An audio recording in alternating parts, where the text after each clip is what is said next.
right, folks, coming up at Roland Unfiltered for Tuesday, June 18th, 2019. Activists march in New York demanding that all of the cases of Linda Fairstein be reopened. The rally took place outside the New York District Attorney's Office of Cyrus Vance on yesterday. We'll talk with Tamika Mallory, one of the co-leaders of the Women's March. Harvard rescinds its offer to a Parkland high school student for racist and anti-Semitic posts on social media. But conservatives are saying, oh my goodness, what is wrong here? This is just not right. I mean, he's being targeted. He was the one who made the racist comments. We'll break this thing down. Also, again at Harvard, a black professor is out as dean because of his representation of Harvey Weinstein. Well, he now has dropped from that case as well, but him and his wife put out, both of them professors at Harvard Law School, put out a video last week speaking on this very issue. We'll share it with you. Also, we'll talk with the chancellor of the New York City schools, who is not backing down from people in the administration. They say he is divisive and he's targeting white people.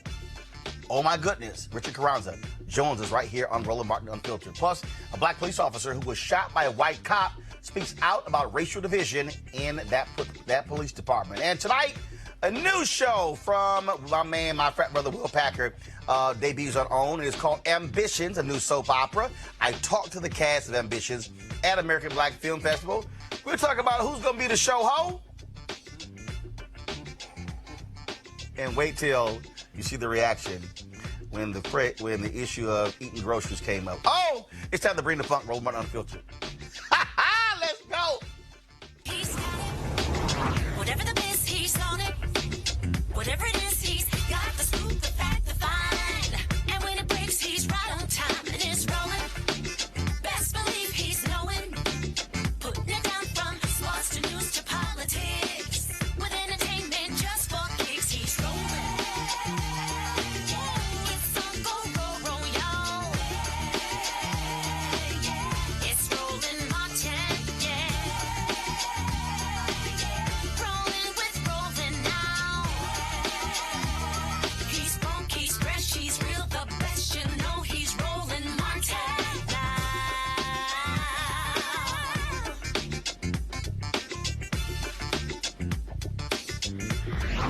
Martin. The pressure continues on Linda Fairstein. She was, of course, the woman who headed up the sex crimes division of the Manhattan DA's office that prosecuted the Central Park Five. She, of course, has lost her book publishing deal. Her agent has dropped her. She also has resigned from various boards. Elizabeth Lederer, the woman who also prosecuted the case, she is not coming back as a law professor at Columbia University, a law lecturer, and she also is not, she's no longer with the district attorney's office. But that's not enough. Protesters yesterday took to the streets saying it's time for Cyrus Vance, the Manhattan DA, to reopen every single case of Linda Fairstein to see whether or not she was fair to all those who were prosecuted. Again, the Netflix show, When They See Us, has really put lots of attention on this particular issue. And so we have some of the video from yesterday's rally. Love to see it right now, folks. But right now we want to talk to Tamika Mallory. She's the co-president of the Women's March. Tamika, glad to have you back on Roland Martin Unfiltered. The pressure is staying on the folks there in New York. Why is this so important? Well, for many reasons, and one of the things that I wanted to correct is that Elizabeth Lederer, the woman who actually sat in the prosecutor's chair for the trial, she does still work within the Manhattan DA's office now. Okay. So she is still an employee of this city. And we know what happened in the Central Park Five case. I think what's important, the exonerated five, is they've now their title, their name has been changed. I think what's important for us to note is that a movie did not give us any new information. So we're not learning anything new from Ava's film. While it is amazing and it gives people the opportunity to feel and see what these young men went through and how corrupt the system was, and continues to be. We knew this information. Ken Burns has a documentary that we watched many years ago with the same information. And many of us, people like myself, and some of the activists were literally involved. My parents were protesters and they were engaged, in standing up for the exonerated five at the time that all of this was happening. And again, no new information. What we want today, because to relitigate the exonerated five case, we know that that's not going to happen. That case is closed. But what we want to be able to see at this time is whether or not there are other victims, because we believe that if you get away with something one time, you will do it again. And as they say, where there's smoke, there's fire. And we believe that there are more people who've experienced the same type of treatment from this particular prosecutor, Elizabeth Fairstein, and her team. And so that's what we're asking for now. And the district attorney in New York, Cy Vance, at this point has said that he will not open the cases. But what the Netflix series has done, though, first and foremost, it has introduced this case to a whole new generation who had no clue. You mentioned the Ken Burns documentary that came out years ago. Secondly, what it also has done is Netflix is also seen worldwide. So for a lot of people who never even saw the Ken Burns documentary on PBS, there are people who have been talking about this from all across the world. And so that, to me, I think is also, and when the Ken Burns documentary came out, social media wasn't what it is today. Within 48 hours of that series dropping on May 31st, Fairstein, who had been on social media for a number of years, canceled all of her social media. She was on the run. People then began to target her publisher, her agent, and so it did give a renewed focus on this particular this egregious case. And a very necessary energy, for fighting against prosecutorial misconduct and, really trying to find ways to have oversight for DAs and conviction review boards. All of that is happening. And, Ava said something that I thought was so powerful, which is that everyone involved in this case needs to be held accountable. But to lay it all on one woman is not enough, because she is not the only actor here. Within the first 2 months of Ken Thompson, who is the Brooklyn DA, he has passed away now. Right. He passed away with cancer at 50 years old. But when he became the Brooklyn DA, within the first 2 months, he exonerated over 20 people. I believe the number is 23.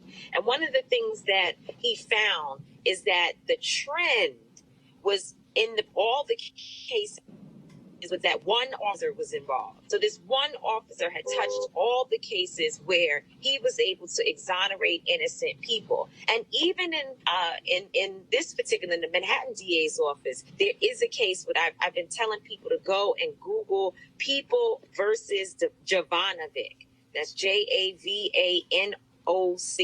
I may have missed the letter, but Jovanovic. So Janavonic. People should go and research that case. It is another example of the type of dirty work that went on under this woman's her leadership as the sex crimes unit prosecutor.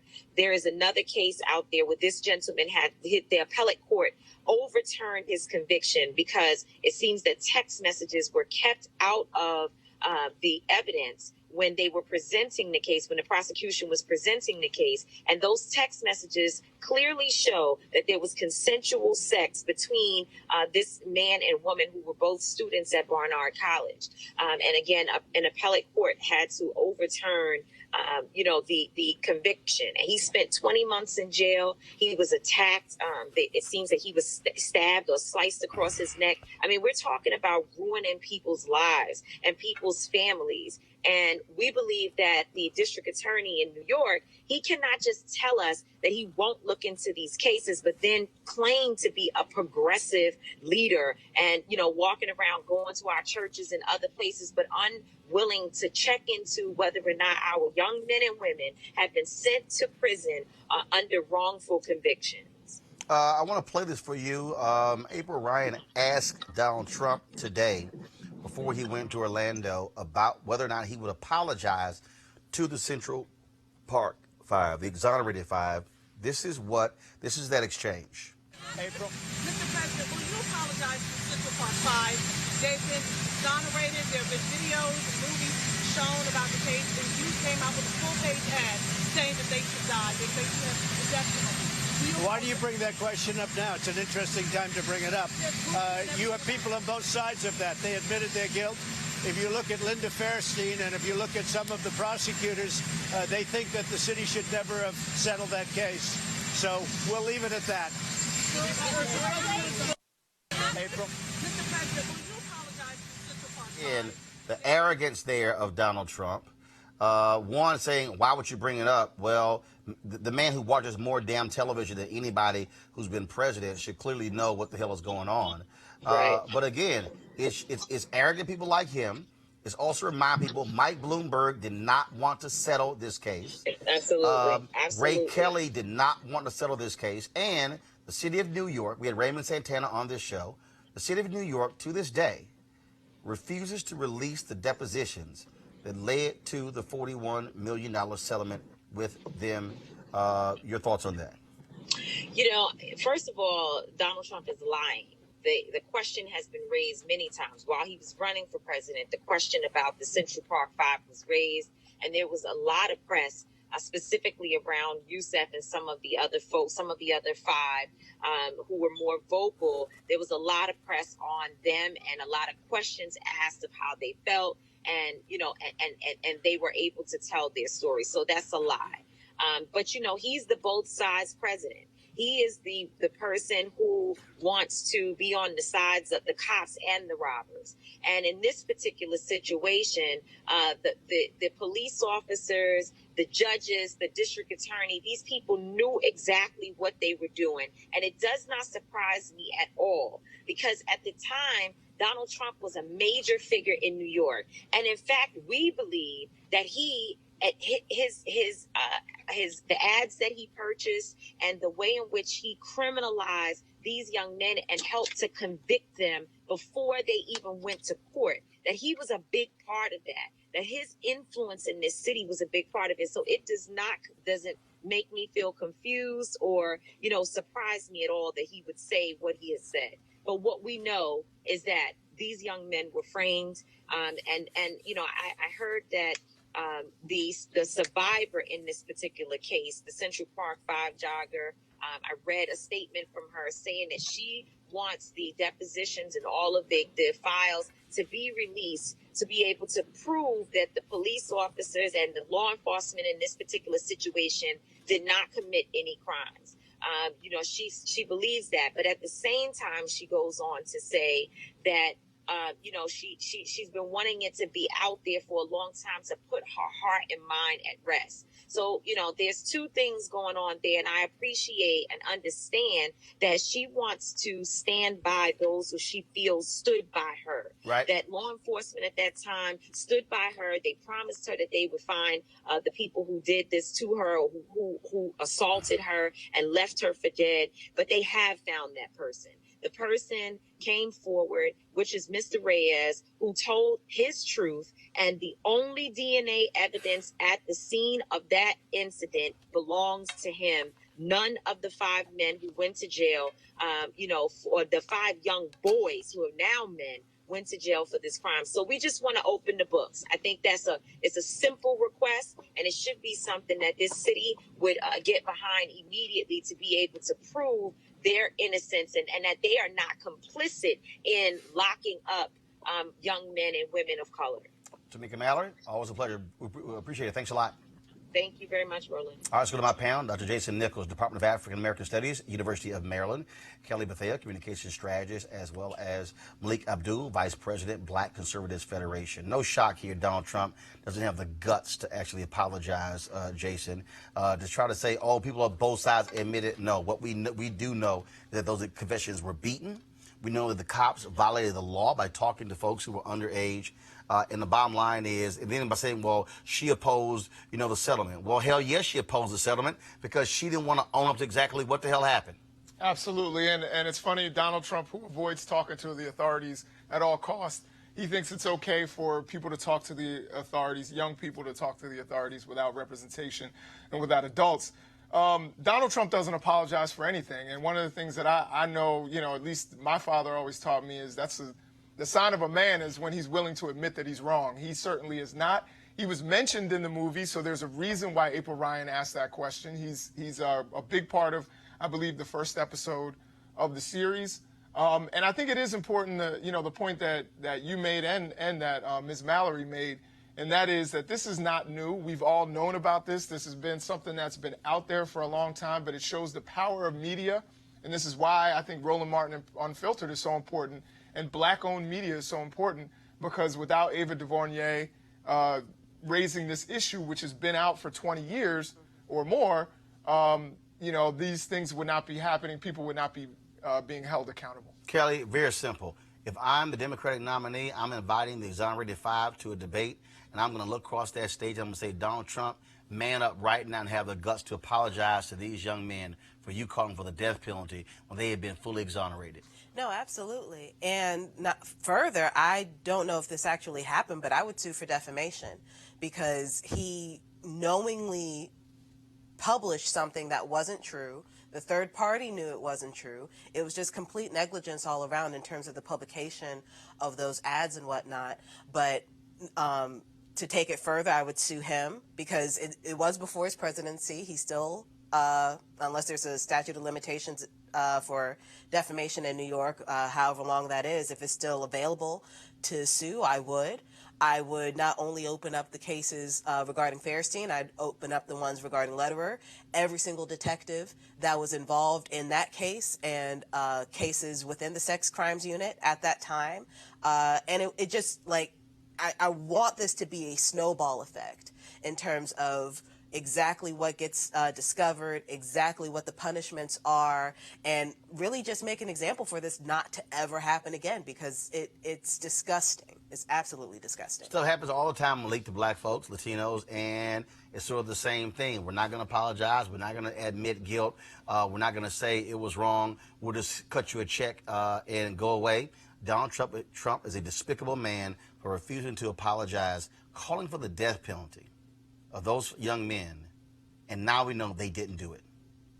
Yeah. Well, I don't think he's despicable for this particular situation. Why can't he apologize? Why can't he admit he's wrong? Well, because we know why Donald Trump is 73 years old, and so the odds of him changing much about him as far as him apologizing are pretty slim. And that's why he's despicable. And I think we do. You're despicable. You are despicable if you don't have the courage to acknowledge that taking out a full-page ad calling for the death penalty of these five boys at the time, who we now know did not do it, and actually, had they not targeted them, they could have actually caught the actual guy who did it, who could have prevented another woman from being raped. That he has murdered. He has earned the title of being despicable. Well, for me, talking about Donald Trump does a disservice to the entire argument of you were talking about with the CP5. Got it. I don't think that he's a relevant part of this discussion at all. I think the fact that a judge decided that their sentences should be vacated, that's the story. Donald Trump was about 1 minute or so of the entire film. Actually, it was. No, it was more than that. It was more than that. It was nice try, Malik, but it was more than that. Well, a full-page ad in the New York Times. All of that is irrelevant, and unfortunately, it's irrelevant. What this plays into is the conversation, because I've been pushing back against conservatives who have made this about defending Donald Trump. So what this that's what you're doing. So what this is really jumping in there and making the entire the The Trump comment was recent. He just made it a few moments ago. The movie wasn't about Donald Trump. The case wasn't about Donald Trump. Episode the case was about CP5. The first episode had a large portion about Donald Trump. To make it about Donald Trump. The first to all of my viewers. Does a disservice to the entire. To all of my viewers and all of my listeners. You're doing a disservice to your own. To all of my viewers and listeners, only one person took out a full-page ad saying they should give the death penalty. That was Donald Trump. Okay, all right. All right, folks. No, actually, no. It benefits. No, what it does is without talking about Donald Trump. You cannot talk about the exonerated five without talking about all the people who played into this whole deal. You're defending a despicable man. You're defending him. All right, y'all. I'm going to my next story. I got it. I'm going to my next story. New York City Council members, folks, are calling for school chancellor Richard Carranza to be fired, saying that his practices are divisive. Here's what he had to say about that. Well, first of all, I'm not going to play the video. I've got him right here. Let's go right to the video. Chancellor Carranza, how you doing? I'm good, Roland. How are you? I'm just going to get right to it. Why are so many white folks in New York scared of you? Because there's been a hegemony of certain people getting all the privilege for decades and decades and decades. And when you think about the 1.1 million students in New York City's public schools, 70% of those students are Black and Latino students. And we're actually having a children's agenda that's based on equity for them. And the power structure doesn't like it.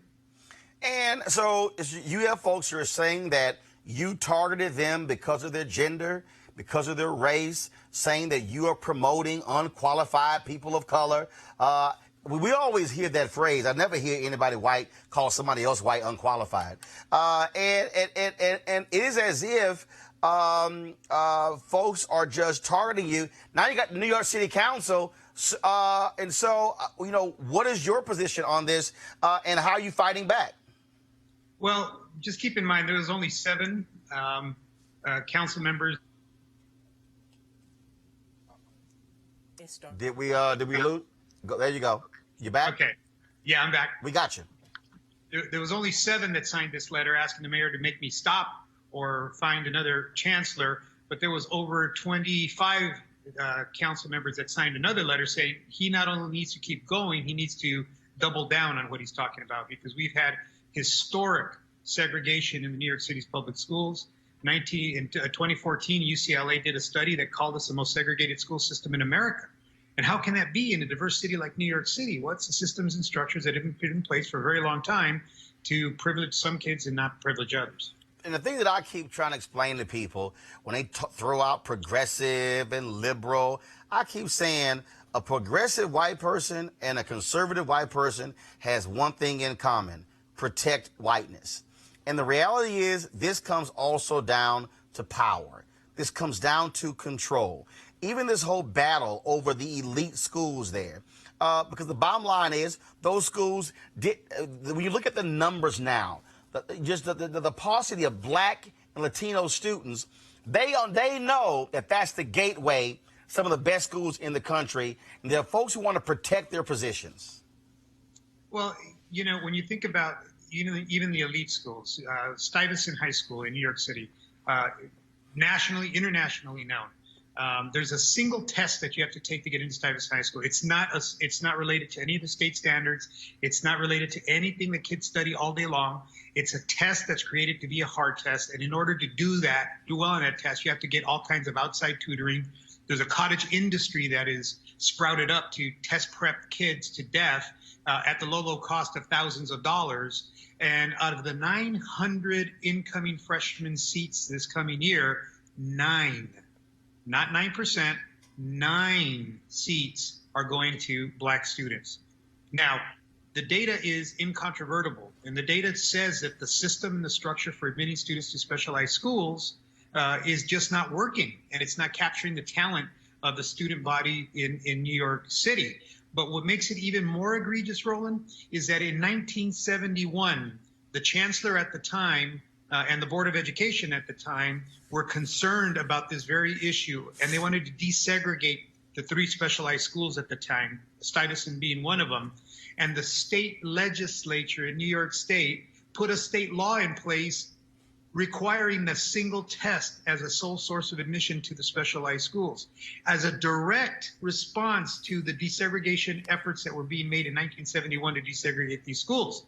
That law is racist in its intent, and it's still on the books. So even if I as chancellor want to change that law, which I do, even if the mayor who has mayoral control of the school system wants that gone, he does, we have to get the legislature to lift that law to even be able to do what we need to do for our children right here in New York City. That's what systemic oppression looks like.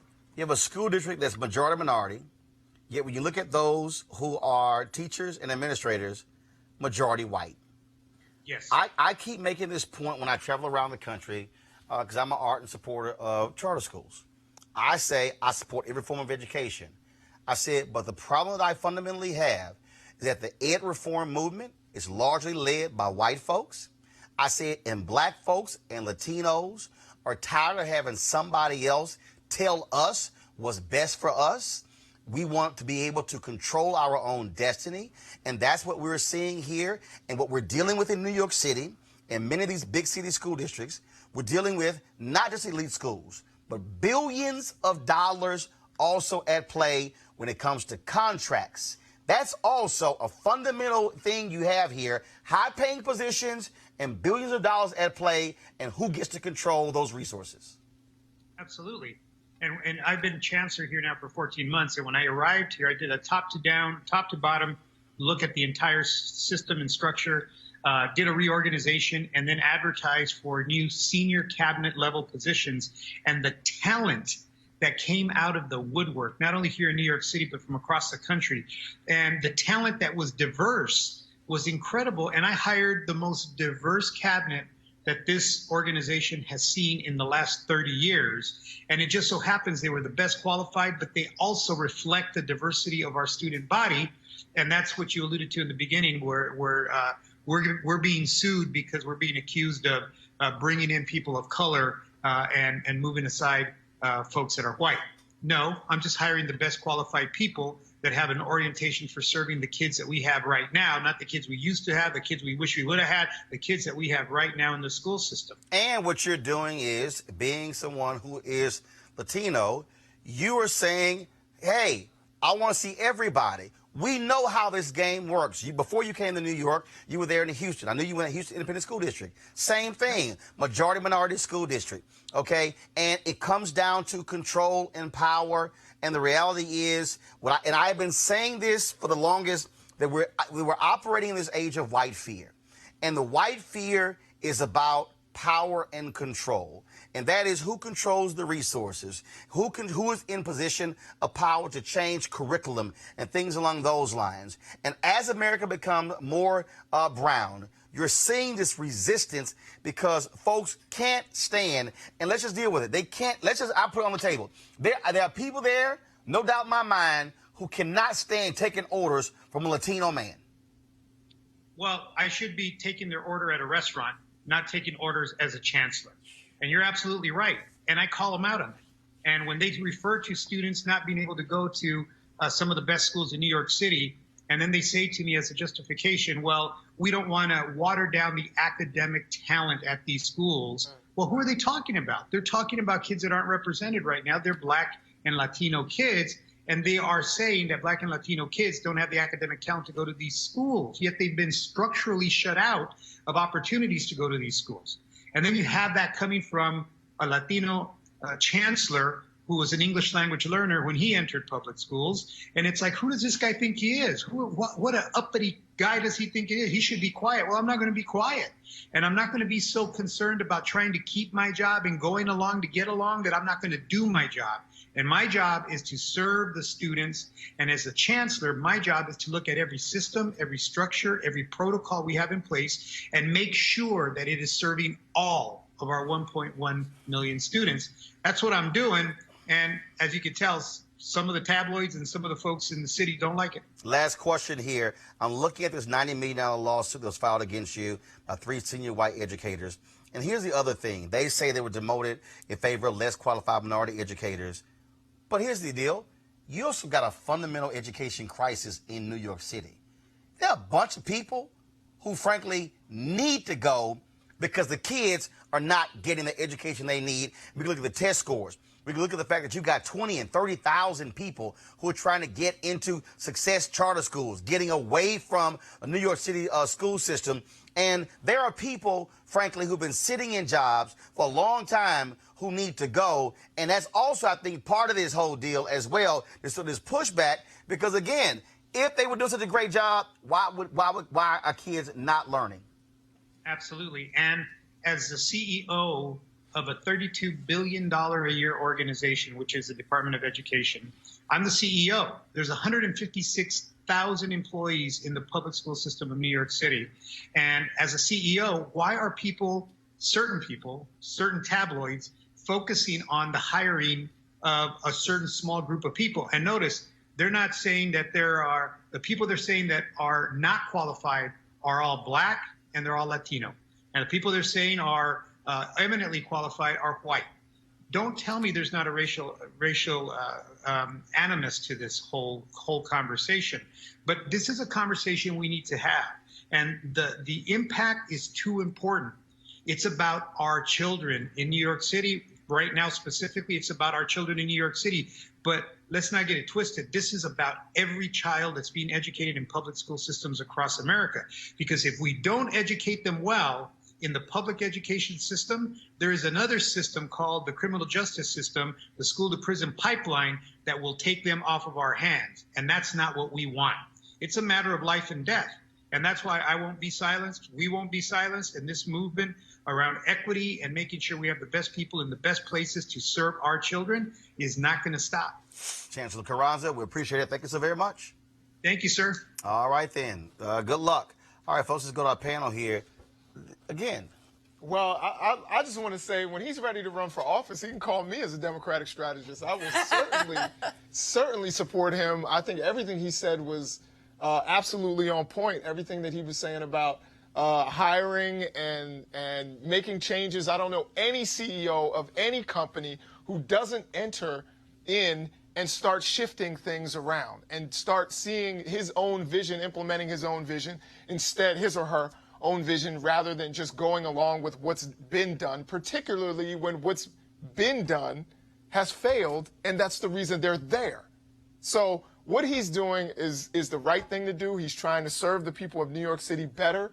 We know that there's been a huge gap in between Stuyvesant and Bronx Science and Brooklyn Tech and the schools that produce, college-ready students and the kids who go to their neighborhood schools that are failing. And he's trying to fix that. I wish him all the best in what he's doing. Kelly, when I was at CNN, there were some white folks who had no position being in some of the positions they were in. No, I'm going to put it out there. And there are other companies out there where there's some mediocre-ass white people in positions. Now, there are people out there who are white who are doing a hell of a job. But what you have here, and we've seen this in many other areas, is that when you start going after paychecks, see, they love talking about inclusion, diversity, how these things are important. But then when it comes knocking on their door, and all of a sudden they now are being assessed by somebody different based upon a standard, now folks start getting all upset. And also we talk about those tabloids, okay? Look at how many white editors they have. See how diverse their so-called offices are. You ain't gonna find it. And that's what we're dealing with. And I keep telling everybody, black folks and Latinos are not sitting around playing this little nice game. We are 24 years away from America being a nation majority of people of color. And there are white folks who are scared to death of losing power and losing money. And the whole point of this is, like what you said earlier, is the fact that it is because of power. But what's interesting is with Carranza's, is that how you say his name? Carranza? Yeah, Carranza. With Carranza's plan, it doesn't disenfranchise white people. It's never a minority's job, or whenever a minority is in power, that's the most inclusive, that's the most diverse, that's the most beneficial system that we always ever have. There's never been a time where it's just been about black and brown people. Whenever something benefits black and brown people, it ultimately also benefits white people. So when he talks about these initiatives that he has, and I was reading how they wanted to change the 3 R's to 5 R's, one of them being restorative justice and race enrollment. Even with race enrollment, it is to balance out things. It's never taking away from anybody. It's never subtracting value. It always adds value to implement diversity and to actually restore things to a balance that benefits everyone. So it's really frustrating. I can only imagine how frustrated he is in trying to just actually do his job and make sure that everyone benefits from a city that's supposed to be beneficial to everyone. Key thing he said, Malik, $32 billion. Yeah. That's the key thing. That's what we're dealing with, and that's why we're dealing with, again, this white fear of where America is going, because it's like, oh my goodness, they're coming for my jobs. No, it's some mediocre people who need to move on to their own divine good, and he's helping them get there. Yeah, well, this is what I'll say the two things based on just this case and the gentleman who was on. You know, I'll start where you were at the beginning of your comments, talking about this is why I support charter schools, not as the answer to our problem with our education here, but an answer. And the second part of that is that this entire situation speaks to the need of to the necessity for us to focus on local issues.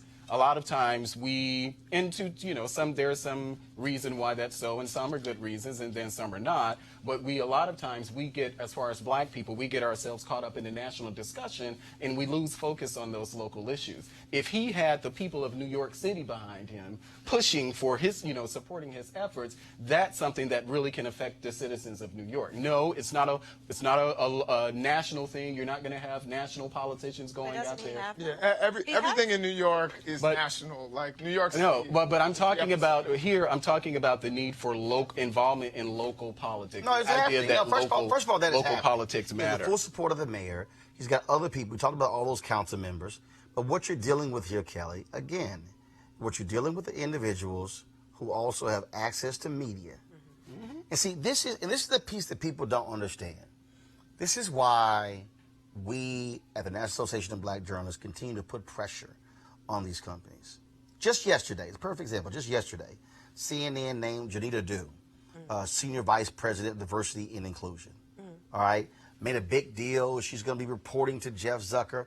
First of all, when Jeff Zucker got to CNN in 2013, Janita Dew was head of the Diversity Council. He demoted her. He made Geraldine Mariba the VP for Diversity. 2 years later, she left. And then Ramon took over. He became head of Diversity. So this is not a promotion. She was there, got demoted, now she's back. But she's a lawyer.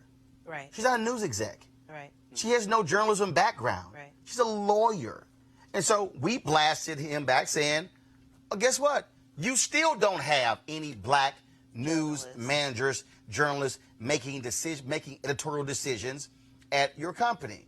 He must have thought that by nominating her, that's going to cause us to back off. Y'all go to my Instagram page. I played the video for the movie Malcolm X, where he says, okay, break it up. Y'all got what y'all want. And he says, no, I'm still not satisfied. And that's our position. And that's what this is all about. And Zucker keeps wanting to sit here and come after me saying, oh, Roland Martin set CNN back because of the town hall. First of all, I ain't seeing no email. Donna Brazile did. So you got issues, call her. But here's what's interesting. He has yet to, in 100 days, yet to address our initial criticism. Why you ain't got no black folks? He keep trying to call my name all he wants to. But he is not. Jeff Zucker refuses to address the issue. Why you don't have any black folks? And these papers that Karan was talking about, it's the exact same thing. These high-ranking positions, the exact same thing. What people need to understand, we talk about systematic racism, is that we're talking about systems. Where you have a sprinkle of color. few black people here, few Latino people here. In media, they like, hey, you got Robin Roberts. You got Al Roker. Right. You got Gail King. Right. And guess what? Public faces. Guess what? They're on air. Right. And that's I'm talking about a person who is sitting in that suite Executive suite. who says, this is what we're covering today. This is where we're sending our resources. This is what we're focusing on. And that's what Carranza is doing. What he is saying is, as a Latino man, I'm looking at this whole situation from my perspective and saying, how in the hell can I have a district that's damn approaching 80% minority? Because all the white folks in New York send their kids to private school. And go, this has to change. Right. And so now, Kelly, I'm going to open it up. Oh my goodness, look at the diverse resumes. These are the folks who want to work for the New York City public school system. Whereas the previous folks shut out those people. That's the difference when you got black folks and Latino folks of conscience. I did work for a quasi-Negro at CNN. But this is what happens when you got, no, I did, when the number 2 at CNN had the audacity to say that there were no African Americans at CNN at the time who were qualified to host a show. A black man told NABJ that. Wow. That's why when he got fired, we ain't say nothing. But the point I'm saying here is, this is what happens when you have people of conscience who say, I am not going to continue to be a part of a system that locks us out. That's what he's saying here. And you said everything that I was going to say, but to reiterate, this is a problem of power. And once black people are in a position of power, that's when white people and white adjacent people scurry and get threatened and try to reinforce the power that they already have. So what Carranza's doing is, like you said, if you think of it kind of like a machine, and you, like you said, like a little sprinkle, like black people are just like little gears in the machine, but they're the gears that people can see in the machine. So if you think like a grandfather clock, you see those gears moving, and yes, they are an integral part of said clock. They are an integral part of the machine, but if you take one out, that clock will still work. If you take that black person out, that machine will still work. We need to be in a position where we're not just a little mechanical gear. We are actually the engine. We are actually the transmission, something that actually will propel the machine to move forward. And Jason, what this also speaks to is that when a Richard Carranza creates the opportunities for people of color who are black, who are Latino, what then happens is when somebody else wants a superintendent, they didn't look to that. Right. It's the same thing, again, and I need people to understand, why are we constantly riding Jeff Zucker? Because when another network is looking for a number 1 or number 2 or number 3, where are they going to look? If they don't have any internal candidates, they're going to look elsewhere. Well, if there's nobody at CNN, can't hire somebody there. If there's who's at NBC, who's at ABC, who's at CBS, who's at Fox. That's how this system works. So when you look up and you got 2 or 3 amongst all the networks, you're never going to be able to get a shot. In the history of the media business, an African American has never been a network president. Wow. Right. Never. Wow. Never. When we talk about schools, if you actually count up the number of black and Latino superintendents, we are not talking about a hell of a whole lot. We're talking about a small pool of people. What he's also doing is creating the next generation of superintendents, and that's why they're upset, because that's the high-paying jobs. That's the ones who have the power. And what happens with superintendents? They go from one place Sure to the next Go one, on to another one. to the next one, to the next one. Exactly. And like head football coaches in football and basketball, they create a coaching tree. People who they bring in. Feeder school, So if all I'm that. white, I keep bringing in the same white folks. Guess who's going to be the next superintendents? Then when they become superintendents, who they going to hire? Same folk. Then when they get same folk, that's why all of a sudden they're calling this toxic whiteness, or he's afraid of white people. Give me a break. Final comment. Yeah, no, I think you're absolutely correct. He's and what he's doing is a really good thing. Number one, because people of color and children of color, at least I can tell you in the state of Maryland, for example, are the majority. They are the majority of people under the age of 18. So how goes young kids of color is how goes the nation. If you want to improve the education and improve the prospects of this entire nation, you need to focus on children of color. And we know that there has been a gap in terms of reading, in terms of math skills. We need to address that. And if we don't, we will fail as a nation. That's right. And so, Richard Carranza, keep it up, keep fighting. And let me say this right now to Jeff Zucker. If you think we are going away, you are wrong. To every other media company, we will hold you accountable as well. And this stuff is happening in Wall Street, hedge funds, corporate America, schools, you name it, because this generation of black folks, we are not asking your permission. We are demanding equality. We're demanding freedom. And we're not going to sit idly by as another generation keeps getting major positions that pay top dollar, and then black folks are at the bottom getting small amounts of dollars, and then you say y'all should be happy. In the words of Malcolm X, I'm not satisfied. We'll be back at Roland Martin Unfiltered in a moment.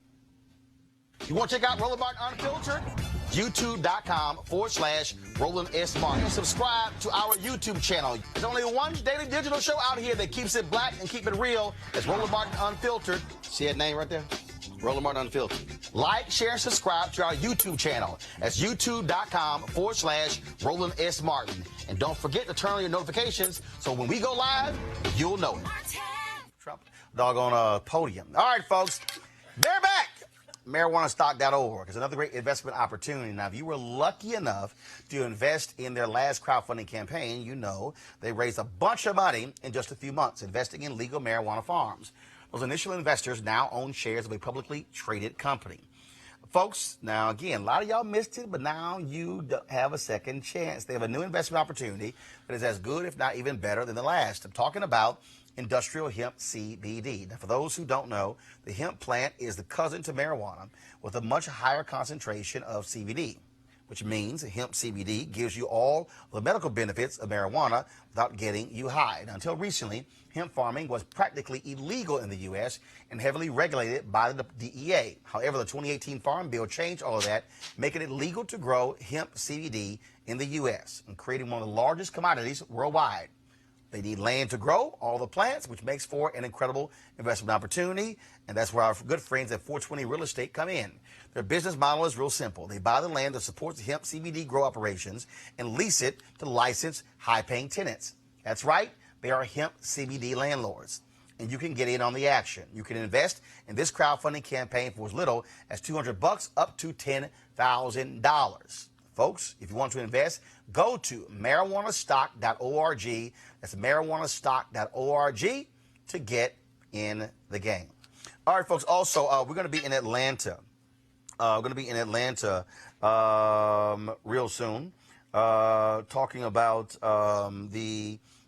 this whole issue here. And so we look forward to seeing you. It's going to take place on Saturday, June 29th. It's called Investment in Marijuana and CBD, Millions in Marijuana, Locked Up, Locked Out. And so if you want to participate, again, you can do so. I'm going to pull the graphic up. Here we show the graphic, 2 p.m. to 6 p.m. And again, at the GICC Convention Center in Atlanta, Georgia. And so if you go to Eventbrite, type this in, you can participate. Our goal, and let me be real clear, okay, this is important here. There are a lot of people who are talking about expungement. Folks who do that, more power to them. What we're talking about here are black folks getting paid from this. This thing has not gotten mature. Black people were grossly impacted by what took place, getting locked up because of marijuana. This is now to have black people to get paid because of this, okay? white folks are making money, billions off of legal marijuana. Now is not the time for us to get locked out. Here we go back to the graphic. So Atlanta, June 29th, 2 p.m. to 6 p.m. Again, we'll be participating. So again, you go to marijuanastock.org. You can get more information.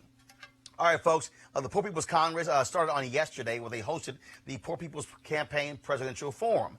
Cameras were there, and here are some of what the candidates had to say. There will never be any real change in this country unless there is a political revolution. And that means that millions of people have got to stand up and fight and take on the corporate interests, the billionaire class, the 1%, and tell them that in this country, our economy and our government belong to all of us, not just wealthy campaign contributors. We need to see what is happening in our country and treat our fellow human being as we would our neighbor, as we would want for ourselves. And so that's how I think about the issues before us. And I thank you all, everyone here, for your service, for your leadership, for this being such a personal cause, which is to fight for the least among these and to give voice and to lift people up with all that they deserve around voice and around dignity. With great income inequality, what's happened is the charlatans have been able to pit black folks against white folks, against Latinos, etc. And because if you have a problem, it's the other. Look what's happening now. The reason why the poor folks are poor is because of all those immigrants, all those Muslims, all those African Americans, etc. It's a bunch of malarkey. And the fact of the matter is that the People Campaign intends to end this exploitation. And the exploitation is more extreme than it's ever been because of the gigantic income inequality that exists here in America. It's greater than any time since the turn of the last century. We have a fundamental issue, and that is, who is our government going to work for? Is it going to just keep working for the rich and the powerful, keep working for a thinner and thinner slice at the top? Or are we going to have a government that works for everyone else? Well, I want a government that works for everyone else, and that's what this fight is all about. So I'm in this one all the way. The most common jobs in our economy are now being automated away. We've automated away 4 million manufacturing jobs, and now we will automate away millions of retail jobs, call center jobs, truck driving jobs, and on through the economy. This is an economic natural disaster. And who suffers in an economic natural disaster? Who suffers in a natural disaster? Yes, poor people, people of color, marginalized communities. All right, folks, for the rest of the week, we're going to be showing you all the candidates who spoke and more from the Congress. They're going to be tomorrow appearing before the House Budget Committee, laying out the budget agenda for the Poor People's Campaign. And also tomorrow is going to be a House committee dealing with H.R. 40, dealing with reparations. And so Ta-Nehisi Coates and Danny Glover, they are two of the folks who are going to be speaking as well. So we'll have a roundup of that, both of those events taking place tomorrow right here on Roland Martin Unfiltered. All right, y'all. Lord, the white conservatives are really upset, y'all, because Harvard has rescinded its offer of admission to Kyle Kashuv, a former Marjorie Stoneman Douglas High School student and an advocate for gun rights, because of racist and anti-Semitic posts on social media. In an exclusive interview with Fox News, he offered an explanation and an apology. Joining me now in a story exclusive to the man himself, Kyle Kashuv. Kyle, good evening. How's it going, Ed? It's going well, but I want to talk to you. I want to get to Harvard in a moment, but I want to start with you. What were you thinking? Well, at that time, it was really a friend group where who could say the most shocking thing and most extreme thing for the sake of shock value. And I'm extremely sorry for it. And I wish I could have taken it back, but I can't. All I can do right now is seek to right this wrong. And I know that forgiveness isn't given, it's earned. And I know that, you know, the person who wrote those things is not who I am today. The person who wrote those things is not who I am today. Really. Now, y'all, this is a screenshot of what he wrote. Let's see here. Nigga, like I'm really good at typing nigga. Okay, like practice makes perfect, son. First of all, let's also be clear. Harvard has done this before. Last year, Harvard rescinded 10 invites. Universities have done this before. Social media stuff. And I love this. This happened a long time ago. He's 18. It happened when he was 16. So, okay. Year and a half ago? So this is called consequences. There are athletes who have lost their scholarship. Same thing. There was a baseball player who had made some racist comments on social media, lost his scholarship offer. So there's no guarantee that you get to go to Harvard. Yeah, they have a right to rescind it. I was critical of Kyle when this first came out. Obviously, his comments were disgusting. I saw the interview. I can't remember the anchor's name. Ed Henry? Yeah, Ed Henry did a good job of pushing back on him. His apology this morning was about as unfulfilling as the one that he initially made. I don't, honestly, and I'll be honest, I don't know many conservatives who are upset. Oh, no. There are a number of people who on social media, your Ben Shapiro's of the world. Yeah. You have, say it again? Charlie Kirk. Well, you have Charlie Kirk. You have Charlie Kirk. You have David Brooks, who's out there in the New York Times, who's talking about, hey, people make mistakes. Can't we just forgive them? Yeah. So all of that stuff is true. People do make mistakes. The fact that Charlie's not criticizing him, and he's a member of his organization, and I don't remember Charlie Kirk saying anything about it when it first came out. You can look. He tweeted about it. Yeah. He said, "Shame on Harvard." Well, I'm talking about when the initial comments that Kyle made. Oh, I don't recall him saying anything. David A. French of the National Review, in today's post-Christian, allegedly more tolerant culture, apologies are not enough. He has to be punished. Yeah. Well, I personally don't know, and in my network, I don't know anyone who's really upset by this. What I will say, although as disgusting as his comments are, obviously Yale had the right to Harvard, sorry. Yeah. Harvard has the right to rescind the application of anyone or admittance of anyone. I do think that we should be careful that we're not going down a rabbit hole. I feel this, as disgusting as his comments were, I feel a similar way that I felt about the football player. I can't think of the black football player who made homophobic comments. I think he was the highest, he was just drafted. I can't think of the young man who was just drafted. But The white guy? Both? No, he was black. No, I'm saying he was black, but I can't think of what his name is. We talked about him on this show. I know you had the white guy Bosa. No, I'm talking about who was a black guy. Who retweeted white nationalist folks. No, I'm talking comments, about. And he's also a Trump lover. No, I'm talking about the black kid who was just drafted who made the homophobic comments. It was around the same time of the comments about. Don't know. Do a Google search. Let us know. Go ahead. Well, I mean, but my point is that I feel the same way about him, where people were saying that he should not be drafted into the NFL or should lose whatever he has, the status that he has, because of homophobic comments that he later apologized for. I think he may have been 14 or so at the time. But my point is that's really different. Though. But go from 22 to 14. Well, your racism, my homophobia, a year and a half. so you don't get to gauge that for me. No, actually, I would dare say if you're talking about.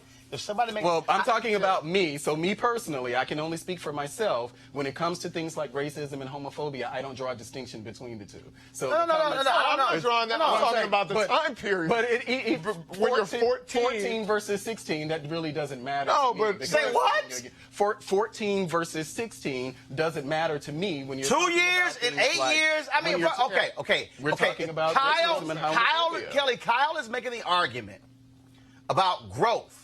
Mm-hmm. Okay, if you're telling me 14 to 22, that's 8 years. You didn't grow up 16 to 18, yeah. Not just, I can't speak on anybody's developmental growth. What I can say is that had the person who recorded these screenshots not revealed said screenshots, he would be in Harvard right now. Those sentiments would be in Harvard right now. And he probably still has like some Google chat typey thingy with a bunch of N-words in it right now while he's about to take gap year, but after his gap year, he'd be in Harvard saying the N-word ad nauseum, as well as anti-Semitic marks, even though he's Jewish himself. So in terms of growth, you know, again, I can't really speak to exactly how much he's grown, but I think this is more of a matter of him being caught and him just trying to cover his ass for it. Jason, here's the thing that cracks me up. All the people who go, look, this happened, and he was just 16, and then they're saying, you know what, this is not right. Meanwhile, Rice is dead. And then of course Ben Shapiro, big time conservative, he's like, you know, no student is going to be able to qualify. Yeah. See, let me help. Let me help. So put the camera back on me. To all future white applicants of Harvard, if you do not want to go the right of Kyle, this is what you should do. Don't say nigger. Don't type it. Don't use it. If you don't want to be in the same situation as him, don't be a racist. Don't use racist language. Because see, here's the piece that people just somehow keep overlooking. Do you know what it requires to literally type nigga, nigga, nigga, nigga, nigga, nigga, nigga, nigga, nigga? That means that Michael Richards, when he was on stage, the guy who was on Seinfeld, I was on CNN with Paul Mooney, and we were discussing this. This wasn't a bit. This was anger at an audience member. I remember he gave an interview and he said, I don't know where it came from. It just came rushing out. Yes, I forgot. Nothing comes rushing out that's not in. You can't say nigga unless it's in you. You can't type it unless you've said it before. The reality is, if Kyle really want to be honest,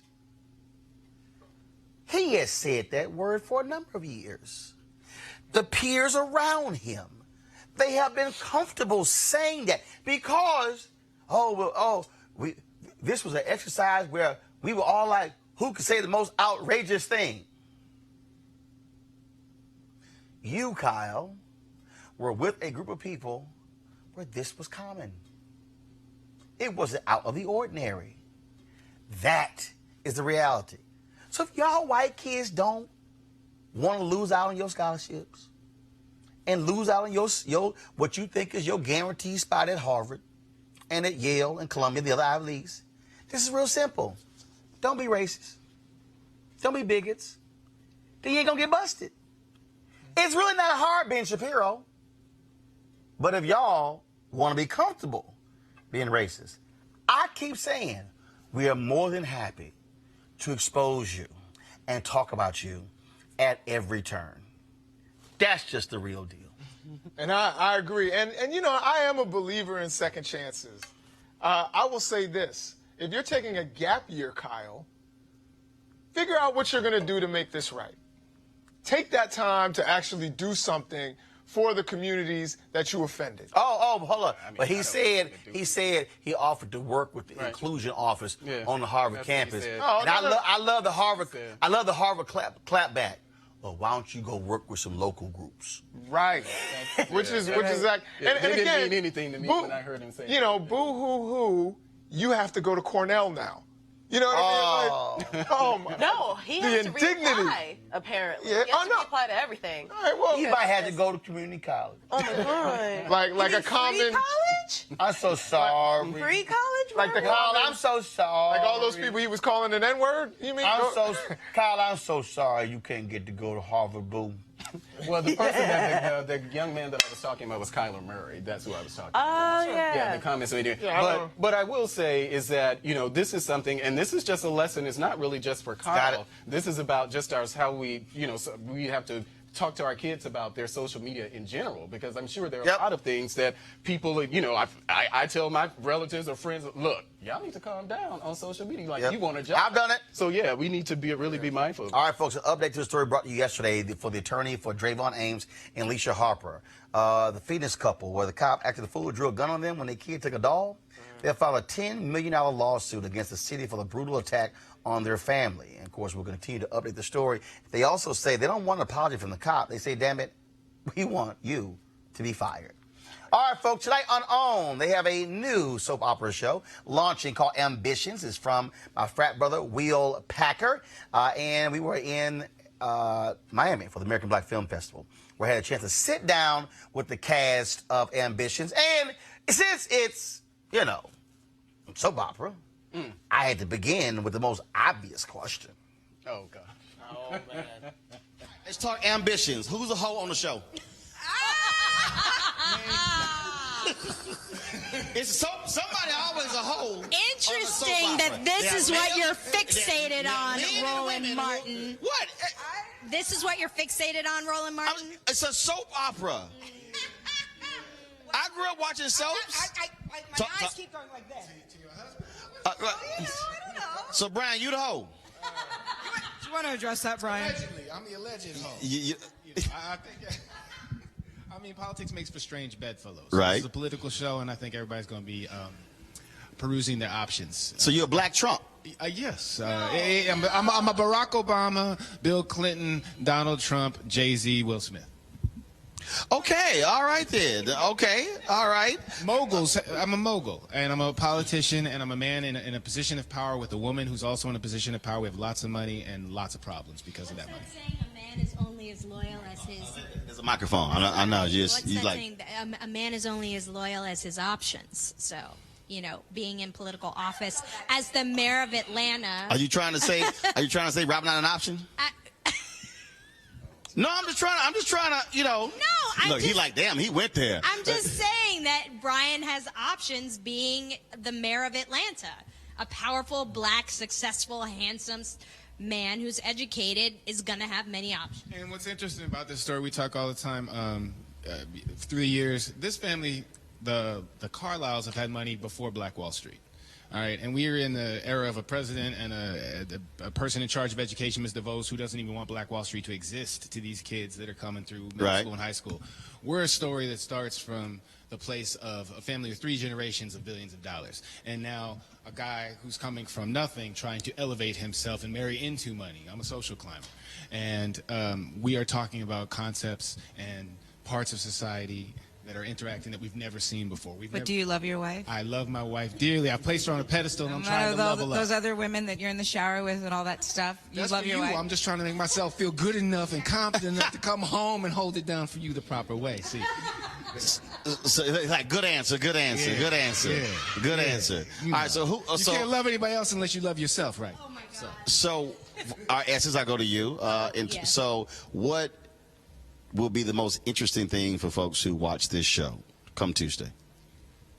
I can't narrow it down to the most interesting thing. I think people are going to really love how many twists and turns are a part of this show, but they don't feel out of nowhere. They feel very grounded and very much motivated. You see the decisions and the wheels turning for these characters. You see the moment where it changes, and you root for it, even if it's diabolical. Either one of you soap opera fans growing up? Yes. Yes, I grew up raised by my grandparents in rural Texas, so I watched all of them. It was a little town called DeKalb near Texarkana, and as you know, from the start of the morning to the end of the day, it was the Young and the Restless Days of our lives.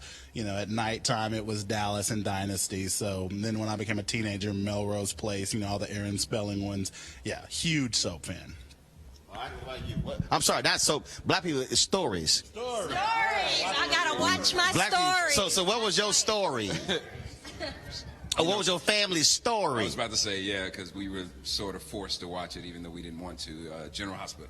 Yeah. Mom's had it on 24. General Hospital, Ryan's Hope, All My Children, One Life to Live. Guiding Light started. Right. You know what I mean? We just, that was on TV 24/7. What is it about black people and stories? I mean, because black folks love some soap. Well, Latinas love the telenovelas, so it's not Yeah, just... that telenovela. I'm talking about stories. It's the aspirational aspect of it. You're sitting at home, you're ironing your clothes if you're the mom, and it's like you see these rich people behaving badly, and it just draws you in. And the opulent sets, the mansions, the hair, the women who, like Stephanie, who does and says things that you don't get to say in your real life. It's like, oh, she just cussed her sister-in-law out in a way that would make my family fall apart for good, but she gets to do it with a wink, wink, nudge, nudge, and they all get to sleep with these beautiful people and keep their marriages intact. And in real life that doesn't always happen. It also levels the playing field and shows that the human condition affects everyone. We have billionaire families in this show, we have poor families in this show, and we all suffer from the same things. We all struggle with the same things. We all have the same weaknesses. And I think as viewers, whoever you identify with, like if this was Sex and the City or Girlfriends, everybody picked a character that they identified with. They're going to be able to understand all of them, even though they only identify with one, because it makes us all human. It makes all levels of society, all levels of the economy human, and we start to understand people are just people. So, Robin, which episode will you be wearing a trench coat? Well, this ain't a regular ass interview. See, I will pull from all kind of sources. I was doing something at home the other day, and OWN was on. Next thing you know, this guy was throwing me up a desk, and I was taking my shirt off, and my legs were in the air, and I was like, "What the heck is happening?" So then, what happened when the cameras are rolling? I'm sorry. Roland's being very naughty. Yes, somebody got to do it. Then let me tell you, if you like being naughty, then our show is the show for you. Yes. I think that people will love this show. It's so much fun. And let me tell you something. Men are going to love this show. Why is that? Well, because there are naked women everywhere. That'll do it. That'll do it every time. That's part. That'll do it every time. Here, let me go to a smart. Essence, are you Miss Goody Two Shoes in this, or you get your freak on too? Oh, she gets her freak on. I do get. She gets her freak on. Yes. There's a great shot where he's kissing her booty. It's a great shot. Okay, Robin. It's called Robin. The new phrase that's eating groceries. As the new. I need you to keep up. Oh my God. What? This is a grown-ass show. This is a grown-ass interview. What is wrong with y'all? We just take one. It's like I'm talking to some 16-year-old cast or something. Like, oh my God, did he just say that? Yes, I did. No, Roland. I mean, that was definitely a part of the attraction to take this job, to do this role. Was the fact. Save us. Was the fact that I'm not a goody two shoes. She's hilarious. Oh my God! Oh, what'd you say? Oh my God! You said he's vegan? Hey, baby, that ain't pork. Roland Martin has corrupted me. I love watching Roland. What? I can do more. Talk about the news. Oh my God! I'm sweating. Oh, man. Look, what's wrong? Essence, you blushing over there? Look. June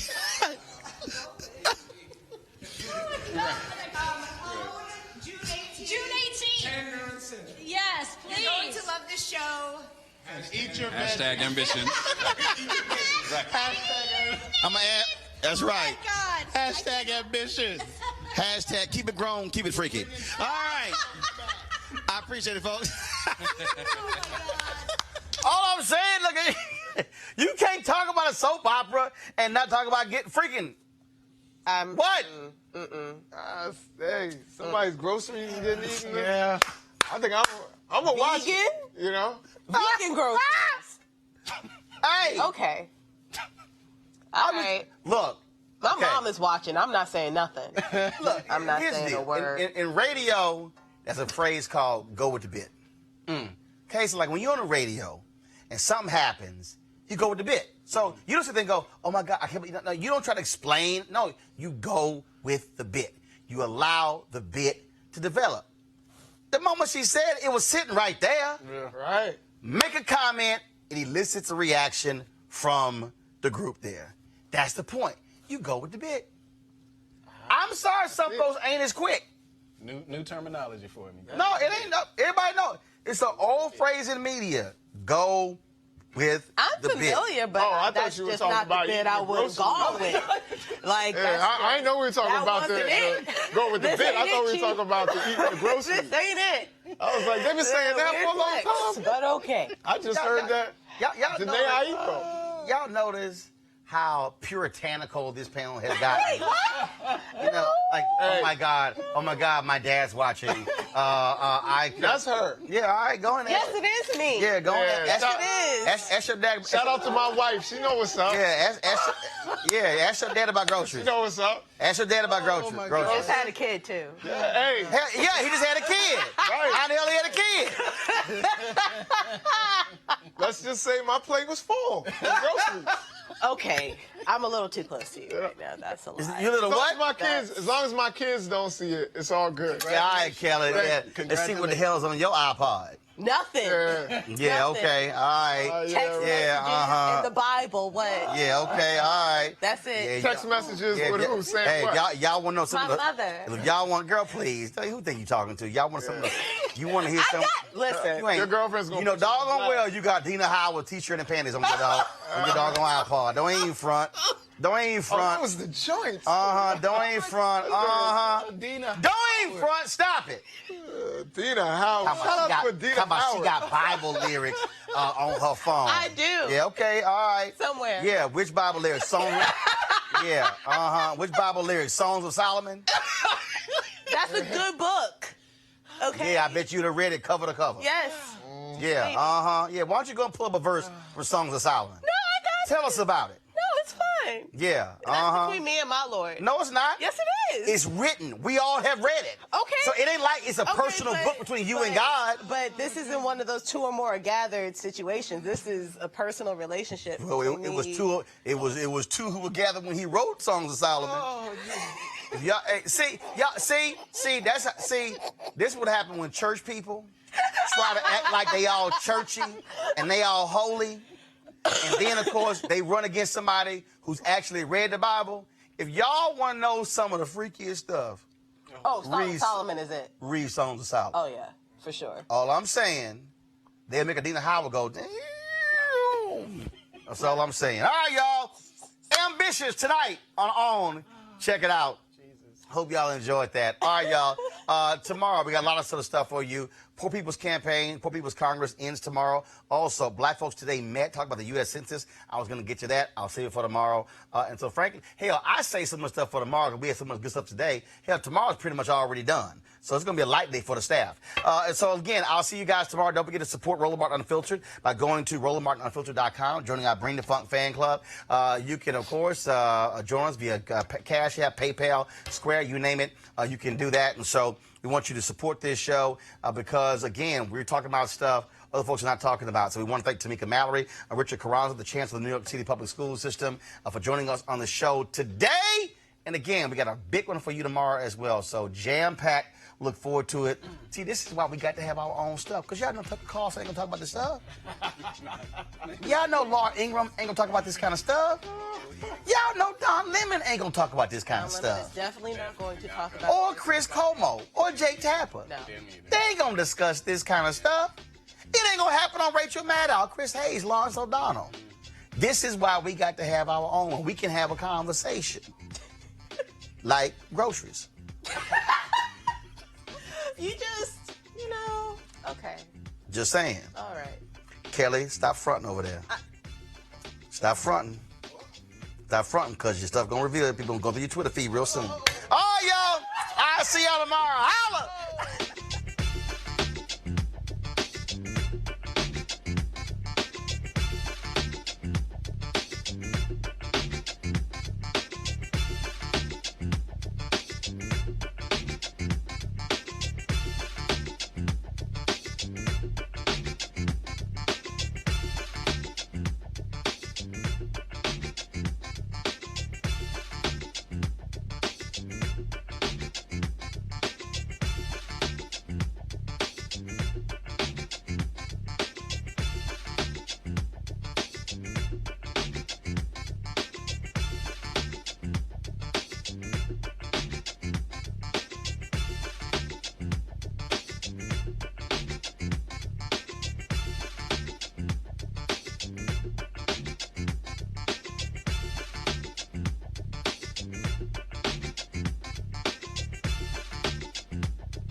Hey fam, want to check out Roland Martin Unfiltered, the blackest show on all of digital, cable, and broadcast. Check out our audio podcast. There's only one daily digital show out here that keeps it black and keep it real. It's Roland Martin Unfiltered. Press play.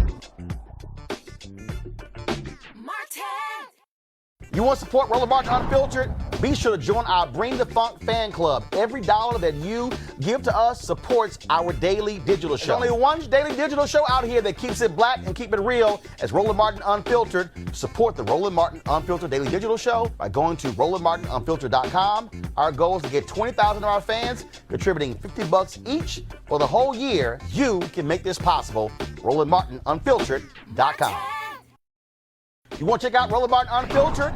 YouTube.com/Roland S. Martin. And subscribe to our YouTube channel. There's only one daily digital show out here that keeps it black and keep it real. It's Roland Martin Unfiltered. See that name right there?